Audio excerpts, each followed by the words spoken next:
కొమరం భీం ఆసిఫాబాద్ జిల్లా సిరిపు నియోజకవర్గం బేజూరు మండల పరిధిలోని మార్తడి, లంబడిగూడ గ్రామాలలో ఉమ్మడి ఆదిలాబాద్ జిల్లా ఎమ్మెల్సీ సిద్ధాంత విఠల్ ఆదేశాల మేరకు ఇందిరమ్మ ఇళ్ల కమిటీ ఆధ్వర్యంలో ఇండ్ల నిర్మాణం కొరకై ముగ్గులు వేసి మార్తడిలో 20 మంది ఇందిరమ్మ ఇండ్ల లబ్ధిదారుల పత్రాలు లంబడిగూడలో 7కి అందజేశారు. అనంతరం వారు మాట్లాడుతూ ఇందిరమ్మ ఇళ్ల పథకం ద్వారా పేదింటి సొంతింటి కలను నెరవేరుస్తున్నామని, కేవలం ప్రజాప్రభుత్వం కాంగ్రెస్ పార్టీ ద్వారానే సాధ్యం అవుతుందని మండల అధ్యక్షులు శంకర్ యాదవ్ అన్నారు. నిరుపేదల సొంతింటి కల సాకారం ప్రజాప్రభుత్వం యొక్క లక్ష్యమని, ఇందులో ఎవరైనా దళారులు చేతివాటం ప్రయోగిస్తే కఠిన చర్యలు ఉంటాయని హెచ్చరించారు.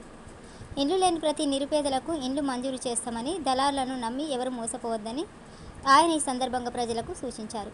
ఈ కార్యక్రమంలో కార్యదర్శి గురుదాస్, ఏఈ సాహిల్ మహమ్మద్, డైరెక్టర్ ఆత్రం రాజన్న, మండల అధ్యక్షులు బుషా శంకర్ యాదవ్, ఇందిరమ్మ కమిటీ సభ్యులు ఉమ్మెర లింగయ్య, కమల దుర్గయ్య, వాజిద్, భీమక్క, కవిత, ధూపం కాంగ్రెస్ కార్యకర్తలు, గ్రామస్తులు తదితరులు ఉన్నారు.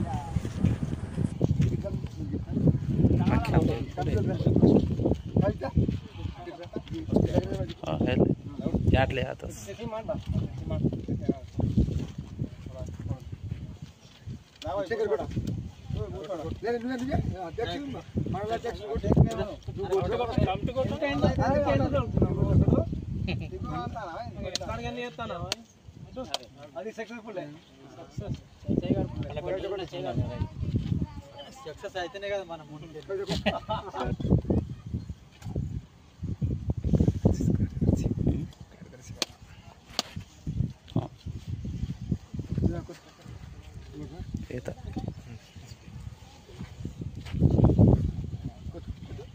కొట్టే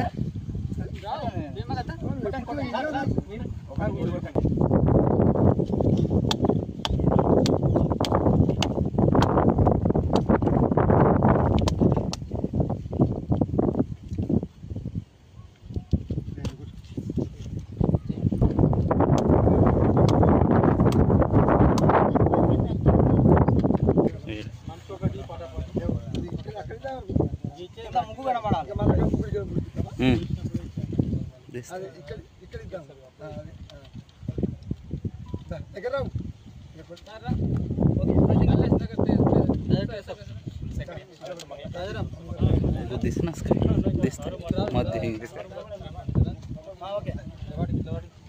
ఫారం తెరిచి